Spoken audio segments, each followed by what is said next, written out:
नमस्कार दोस्तों, जय होम्योपैथी।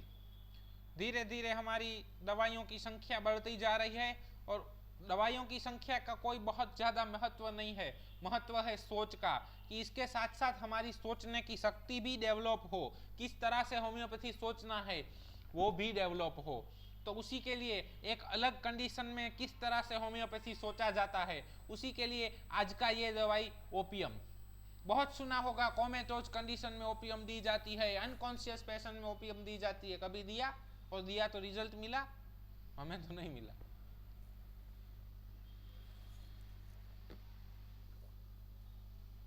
क्यों नहीं मिलता है रिजल्ट हमें? क्यों? क्योंकि हम इंडिकेशन के ऊपर प्रिस्क्रिप्शन नहीं कर रहे हैं। सिर्फ कोमेटोज कंडीशन देख के ओपियम नहीं दिया जा सकता है, दूसरे 2, 3, 4, 5 इंडिकेशन मिलने चाहिए। तो वो इंडिकेशन कौन कौन से हैं, चलिए देखते हैं। हॉट, पेशेंट से गर्मी सहन नहीं हो पाती है, तो वो इंडिकेशन है ओपियम का। थर्स्टी, प्यास ज़्यादा लगती है, बार बार पानी पीने को जी करता है, तो भी इंडिकेशन है ओपियम का। अगर एक लाइन के अंदर ओपियम बोलना है तो क्या बोलेंगे? Drowsy, stupor, painless, inactivity and partial और कंप्लीट पैरालिसिस। ड्राउजी और स्टूपर है। ड्राउजी और स्टूपर का मतलब क्या होता है? वो थोड़ा नींद वाला कंडीशन, नहीं नींद में है, नहीं जग रहा है, उसका जो कॉन्शियस लेवल है वो थोड़ा सा डिटोरिएटेड हो रहा है, अभी उस प्रोसेस में है, उसको ड्राउजी या स्टूपर कहा जाता है। पेनलेसनेस मतलब जहां दर्द होना चाहिए वहां दर्द नहीं होता है, बहुत एक्यूमुलेशन ऑफ स्टूल हो गया है फिर भी अर्जिंग नहीं हो रहा है, पेनलेसनेस ऑफ कंप्लेन। आप देख रहे हैं पस में यूरिन में प्लेंटी ऑफ पस आ रहा है, लेकिन पेशेंट बर्निंग का कंप्लेन ही नहीं कर रहा है, ओपियम सोची जा सकती है। All complain with great stupor and sweat. Stupor और स्वेट, स्वेट मिलेगा आपको हर जगह, परसेवा, पसीना। डॉक्टर साहब कुछ भी हो, मेरे को पसीना होता है, देखिए ये गरम गरम पसीना हो गया इधर, बस गरम पसीना with every complain, it is the concomitant for opium. यही होम्योपैथी का ब्यूटी है। Homeopathy is equal to LSMC, location, sensation, modality, concomitant. बहुत हो गया, हम इतना भी नहीं कर रहे हैं, ये बेसिक होम्योपैथी है, लेकिन हम ये नहीं कर रहे हैं, हमें ये नहीं चाहिए। हमें क्या चाहिए? जो बहुत एपोरिज्म 1 का फुटनोट पढ़ लीजिएगा। Painlessness of all complaints usually painful, painlessness of complaining nothing, कोई फरियाद ही नहीं है उसकी कि ये होता है वो होता है, कुछ नहीं होता है, बढ़िया है। Red face, eyes half close, congested red face हो जाता है और आंखें आधी मीची हुई हैं। आपको कहां पे बुलाया जाता है विजिट करने के लिए, देखने के लिए जा रहे हैं, तो एक दादा बुजुर्ग सोए हुए हैं, थोड़ी देर में ऐसे सोएंगे, थोड़ी देर में मत्था इस बाजू करेंगे, थोड़ी देर में आधे होंगे, थोड़ी देर में क्रॉस सोएंगे, और जब आपने उनके ऊपर से कवर हटा के देखा तो फेस एकदम रेड है और उसके ऊपर परसेवा परसेवा, पसीना पसीना पूरा, और आपने छू के देखा तो हॉट है। एक शब्द पूछने की जरूरत नहीं है दोस्तों, ओपियम प्रिस्क्राइब की जा सकती है, ये बेड साइडेड है, हमें ये देखना है, ये होम्योपैथी है। Red face and half close I, skin covered with hot sweat in cover part, अगर अनकवर्ड पार्ट शायद थूजा है। Bed feels so hot he can not lie, continue searching for cool place, हमने जो बात की, ऐसे सोएंगा, ऐसे सोएंगा, वैसे सोएंगा, उसको सब कुछ हॉट लगेगा। Sleepy but can not sleep, unrefreshing sleep, sleep कैसे लेगा? उसको थोड़ी देर में गर्मी होने लगेगी, वो फिर से कोल्ड प्लेस की सर्चिंग में जाएगा और वो सो नहीं पाएगा, उठेगा तो उसको अच्छा नहीं लगेगा कि नहीं यार नींद नहीं हुई है।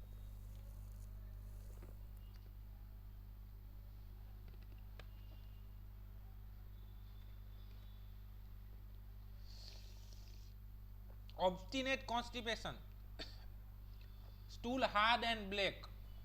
ऑब्स्टिनेट मतलब कैसा? जिद्दी। डॉक्टर साहब बहुत सारी दवाइयां ले ली, ये कब्ज जाती ही नहीं है, तभी ओपियम सोचना है। जाती क्यों नहीं है? भगा दो। State of torpor means dull, sluggish, inactivity and stupid, कोई भी दिक्कत हो, dull, sluggish, inactivity and stupid हो तो ओपियम सोचा जा सकता है। Inactivity of intestine and rectum causes obstinate constipation. Inactivity of uterus result in suspension of menstrual function, amenorrhoea होएगा, लेट मेंसेस होएगा। Inactivity of uterus during labour, labour pain ceases suddenly followed by comatose condition. अगर आप institution based practice कर रहे हैं जहां पे labour भी होता है, तो लेबर पेन स्टार्ट होता है, बंद हो जाता है और पेशेंट अनकॉन्शियस हो जाता है, it is a direct indication for opium. वहां पे भी ओपियम सोची जा सकती है। जरूरी नहीं है हर बार परसेटिला और कोलोफाइलम ही दी जाए, इंडिकेशन निकालना है हमें। ये इंडिकेशन मिलता है तो ये ओपियम का इंडिकेशन है, ओपियम सोची जा सकती है। Inactivity of rectum, stool protrude and recede, वापिस चला जाता है। Sluggishness of intestine so much that strong purgative has no power. Doctor साहब आप कौन सी दवाई देंगे यार, बहुत से चूरन बुरन फाकी, बहुत सारी दवाइयां खा ली, किसी से मेरी कब्ज जाती ही नहीं है। इसी को ऑब्स्टिनेट कॉन्स्टिपेशन बोला जाता है। ओल्ड एज है, दूसरा मेडिसिन आएगा टेरेंड्यूला।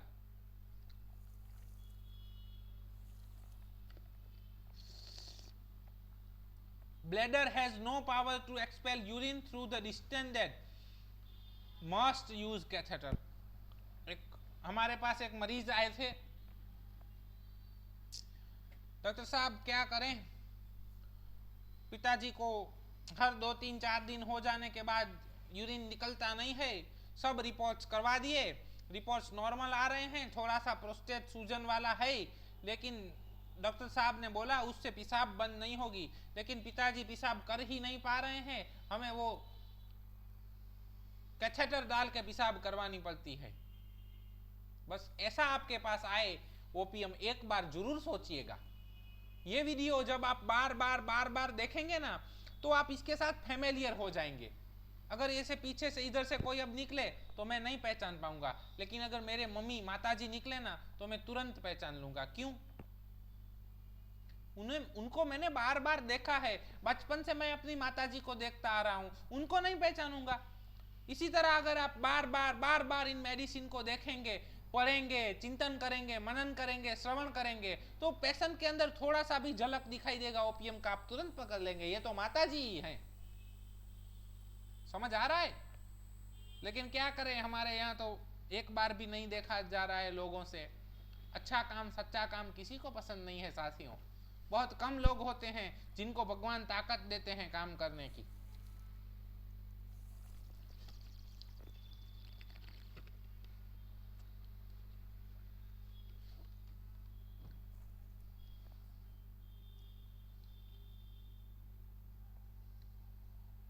Insensibility, impossible to excite any sign of uneasiness by pulling the hair or pinching the skin or sudden splashing of the cold water। insensibility है, इसी को कोमेटोज कंडीशन। अभी यहाँ से ओपियम को कोमा के अंदर सोचने का शुरुआत होता है, चाहे उसका नाम कुछ भी हो, कोमा दो, स्टूपर दो, या अनकॉन्शियस दो, या पैथोलॉजी कुछ भी हो सकती है, लेकिन वो पेनफुल स्टिम्युलेशन जो होते हैं वो देने के बाद भी उसका रिस्पॉन्ड इतना नहीं मिल पा रहा है, स्लगिश रिस्पॉन्स है, तो ओपियम सोची जा सकती है। मगर हर कोमेटोज केस ओपियम नहीं होता है। याद रखिए, अगर coma with profuse discharge and cold sweat on forehead मिलता है तो वेरेट्रम सोची जा सकती है। कोमा विथ स्कैंटी डिस्चार्ज और कोल्ड स्वेट मिलता है तो कैम्फर सोची जा सकती है। हॉट स्वेट मिलता है और कोमेटोज पेशेंट मिलता है तो ओपियम सोची जा सकती है। Homeopathy can work at any place, लेकिन उसके लिए हमें काम करना पड़ेगा, हमें मेहनत करनी पड़ेगी। हमें बहुत अनुभव नहीं है, इसीलिए आपके साथ जितना अनुभव है उतना ही बांटेंगे। नहीं है तो हम बिंदास कहने का सामर्थ्य रखते हैं कि हम कह सकें कि हमने ऐसे केस नहीं देखे हैं, हमने कोमेटोज केसेस के अंदर प्रिस्क्राइब नहीं किया है, हम सिर्फ एक वे बता रहे हैं कि इस तरीके से सोचा जा सकता है। अभी तक हमारा अनुभव नहीं है। insensibility with apoplectic respiration, want of susceptibility to indicated remedy। जी हाँ, इस इंडिकेशन के ऊपर ओपीएम को बहुत अब्यूज किया जाता है।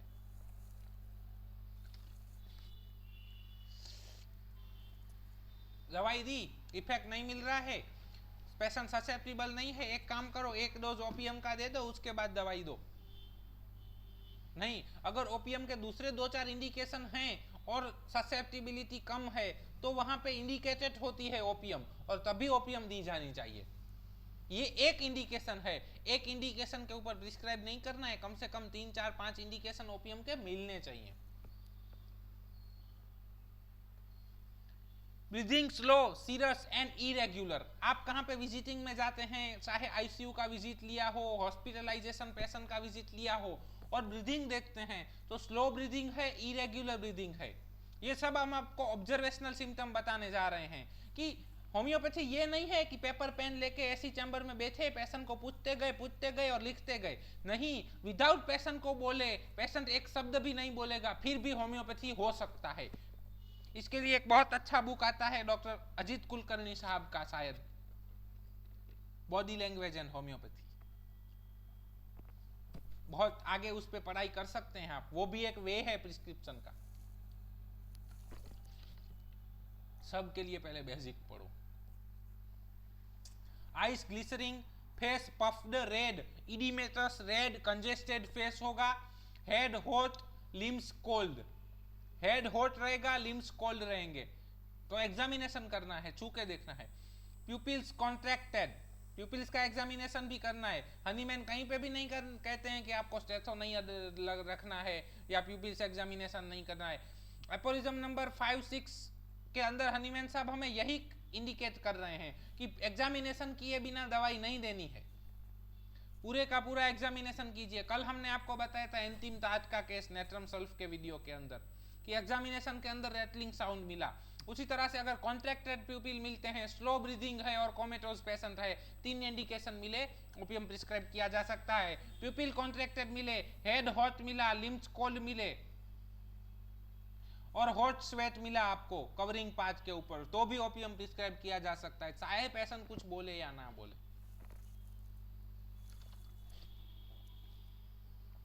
दवाइयों का असर नहीं हो रहा है, कोमेटोज पेशेंट है, प्यूपिल कॉन्ट्रैक्टेड है, तो भी ओपीएम प्रिस्क्राइब कर सकते हैं। Aggravation during and after sleep, heat, suppressed discharge, stimulant and fright. Suppressed discharge दोस्तों, ये हनीमैन का एक बहुत अच्छा सिम्टम है।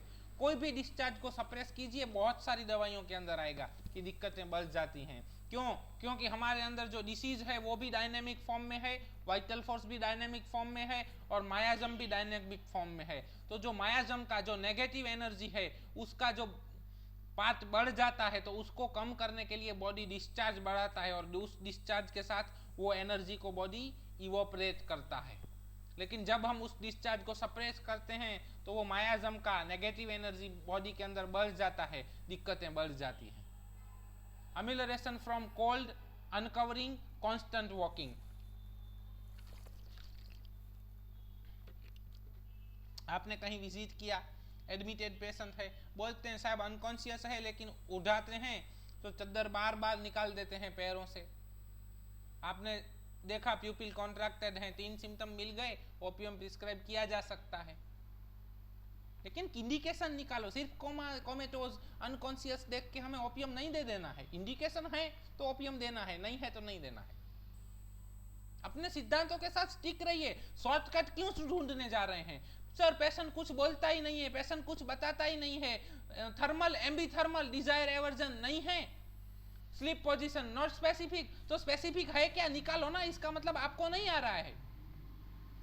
तो होम्योपैथी को क्यों बदनाम करने जा रहे हो? नहीं आ रहा है तो बोल दो कि मैं प्रिस्क्राइब करने के लिए सक्षम नहीं हूं, मुझे अभी टाइम लगेगा, उसके बाद पढ़ो। जो इंडिकेशन मिले उस इंडिकेशन के पढ़ो। मैं नहीं कह रहा हूं कि थर्मल और स्लीप पोजीशन और डिजायर एवर्जन मात्र इंडिकेशन है, दूसरे इंडिकेशन मिल रहे हैं तो ले लो, लेकिन ये कुछ नहीं मिल रहा है तो एटलीस्ट ये लो और इसके ऊपर से प्रिस्क्रिप्शन करो।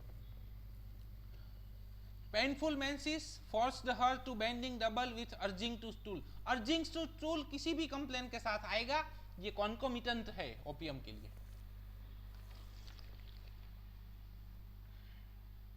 Amenorrhoea, abortion, proposed from fright, any complaint after fright, opium. चाहे डॉक्टर साहब वो डर गई थी ना, उसके बाद बच्चा गिर गया और तभी से इसको बच्चा नहीं रहने पा रहा है, सेकेंडरी इनफर्टिलिटी, पेशेंट हॉट है, थर्स्टी है, think of opium. Child emaciated with wrinkled skin, look like a little dried up old man, premature old लिया जा सकता है। Urine retention in children from sucking a frightened और excited mother, again the beauty of Hahnemann. यहाँ पे Hahnemann का theory सब verify होता है, क्यों? क्योंकि उन्होंने क्लासरूम में बैठ के थियोरियां नहीं लिखी हैं, प्रैक्टिस के अंदर देखा, 15-20 साल काम किया, उसके बाद लिखा है। हमने अभी आपको बताया कि जो भी नेगेटिव एनर्जी होता है, उस नेगेटिव एनर्जी को डिस्चार्ज के थ्रू अपना बॉडी बाहर निकालता है। तो mammary glands are modified sebaceous gland, तो उसका जो डिस्चार्ज है मिल्क, तो मदर को फ्राइट आई, उसका जो नेगेटिव एनर्जी क्रिएट हुआ वो उस मिल्क के थ्रू भी निकलेगा, और बेबी ने शक किया तो वो एनर्जी बेबी को यूरिन रिटेंशन पैदा करता है, तो ओपियम सोची जा सकती है। हमें ये सब पेशेंट को समझाने या कैसे हुआ, क्यों हुआ, कॉज फाइंड करने के लिए नहीं बैठना है। अगेन हनीमैन कंडेम करते हैं एपोरिज्म नंबर 5 के अंदर। हमें सिर्फ उसके सिम्टम लेने हैं और सिमिलरिटी बना के दवाई देना है। टंग पैरालाइज, डिफिकल्ट स्पीच, ब्लडी फ्रॉद, आपने विजिट लिया, देखा सक्शन कर रहे हैं और ब्लडी सक्शन निकल रहा है मुंह में से, पेशेंट कोमेटोज है, प्यूपिल कॉन्ट्रैक्टेड है, ओपियम सोची जा सकती है। 3 ऑब्जर्वेशनल सिम्टम मिले ना, लेकिन इंडिकेशन मिले। अपने सिद्धांतों के ऊपर फर्म रहिए, विदाउट इंडिकेशन प्रिस्क्राइब मत किए। ट्राई ब्राई नहीं होता है होम्योपैथी में। आपने इंडिकेशन बेस्ड मेडिसिन दिया है तो इट शुड बी इफेक्टिव, वो इफेक्ट करना ही चाहिए। Thirsty with dropsical swelling on whole body, पूरे बॉडी पे इडिमा होता है फिर भी थर्स्टी होता है। अगर थर्स्टलेस हो तो एपिस, दूसरा एसिटिक एसिड। इस तरह से डिफरेंशिएट करना है दवाइयों को। Intussusception and intestinal obstruction with colicky pain and reverse peristalsis, faecal vomiting. Intussusception और इंटेस्टाइनल ऑब्स्ट्रक्शन का मतलब क्या होता है कि जो पेरिस्टाल्सिस मूवमेंट है वो सीजिस हो जाती है, बंद हो जाती है, आंतों में मोच आ जाती है, आंत के ऊपर आंत चढ़ जाती है, और क्या होता है, डाइजेशन नहीं होता है, रिवर्स पेरिस्टाल्सिस शुरू होता है और मुंह में से फीकल निकलता है। अब के जमाने में ऐसे सिम्टम बहुत कम देखने को मिलेंगे, लेकिन अगर आपको इंटूससेप्शन या इंटेस्टाइनल ऑब्स्ट्रक्शन मिलता है तो it is a indication for opium. दूसरे 3-4 इंडिकेशन मिले तो ओपियम दे सकते हैं। Rattling cough, dyspnoea with blue face. अब ब्लू फेस कहां पे होगा? साइनोसिस के दौरान होगा, तो it is a very good medicine.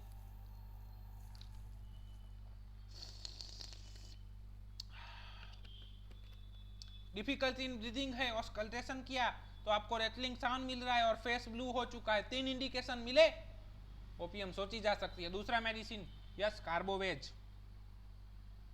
Epilepsy in sleep, तो भी ओपियम सोची जा सकती है। Dream of amorous dream, dreams of skeletons, anxious dreams, dreams falling from height, dreams of journey. इनमें से कोई भी ड्रीम क्यों आए और उसका क्या इंटरप्रिटेशन होता है वो हमें नहीं मालूम है। अगर इस तरह से के ड्रीम मिले तो ओपियम सोचना है।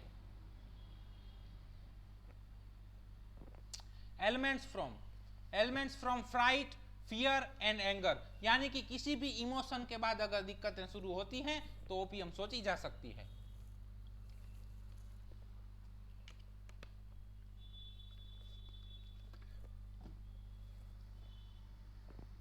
डर के बाद शुरू हुई, गुस्से के बाद शुरू हुई, एक्साइटमेंट के बाद शुरू हुई, तो ओपियम सोचना है।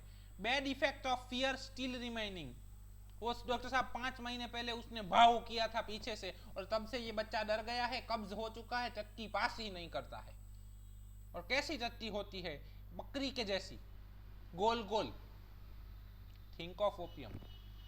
चारकोल वेपर्स, अब ये कहाँ पे मिलेगा? ऐसे लोग जो चारकोल के नजदीक में काम करते हैं तो भी ओपियम सोचा जाना है। इनहेलिंग गैस, गैस इनहेल कर जाने के बाद सन का जो बैड इफेक्ट होता है उसके बाद अगर दिक्कतें शुरू होती है, इवन गुड न्यूज, मैंने बोला ना कोई भी इमोशन के बाद, फ्रॉम लीड पॉइजनिंग, इन किसी के बाद अगर दिक्कतें शुरू हुई हैं, ऐसा आपको हिस्ट्री के दौरान मिलता है, तो भी ओपियम सोचनी है। Appetite, desire for alcohol, brandy, sweet and bread, aversion to food, meat and tobacco, amelioration from vinegar। अगर विनेगर का क्रेविंग मिलेगा और ड्रॉप्सी है और थर्स्टी है तो ओपियम सोचना है। थर्स्टलेस है तो एसिटिक एसिड सोचना है। हॉट है तो ओपियम सोचना है। चिली है तो एसिटिक एसिड सोचना है। इस तरह की सोच डेवलप होंगी ना, तभी अच्छी तरह से बेसिक होम्योपैथी कर पाएंगे। तभी हमारा जो मिशन है घर घर होम्योपैथी, हर घर होम्योपैथी, उसकी तरफ हम बढ़ पाएंगे। आपको कोई भी दिक्कत है, कोई भी प्रश्न है, कोई भी शंका है, अपने संयोजक से बात कीजिए। वहां से अगर समाधान नहीं मिल रहा है तो वो हमें बताएंगे, हम खोजेंगे लिटरेचर के अंदर, मगर आपकी शंका का समाधान करने का प्रयत्न करेंगे। माइंड कैसा होता है? डल होएगा, स्टूपर होएगा, want of reaction of surrounding, even painful stimuli. Comatose patient होगा तो उसमें आपको स्कोर भी आना चाहिए। कौन सा स्कोर? हमारी दिक्कत यही है कि हमें नहीं आता है कोमा का स्कोर।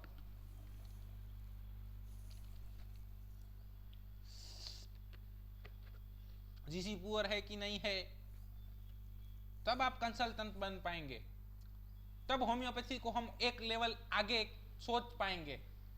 नहीं तो बाल गिरने की दवाई, मुहासों की दवाई, खील की दवाई, वहीं तक होम्योपैथी रिस्ट्रिक्ट रहेगा।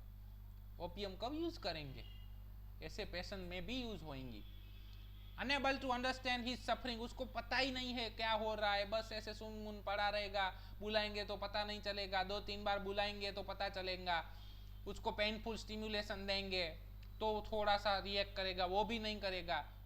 फियर ऑफ इम्पेंडिंग डेथ, मैं मर जाने वाला हूँ, मुझे दिख रहे हैं, मैं अब मर जाऊंगा, मैं बच नहीं पाऊंगा, मुझे बचा लो, मुझे बचा लो, ऐसा बोलेगा।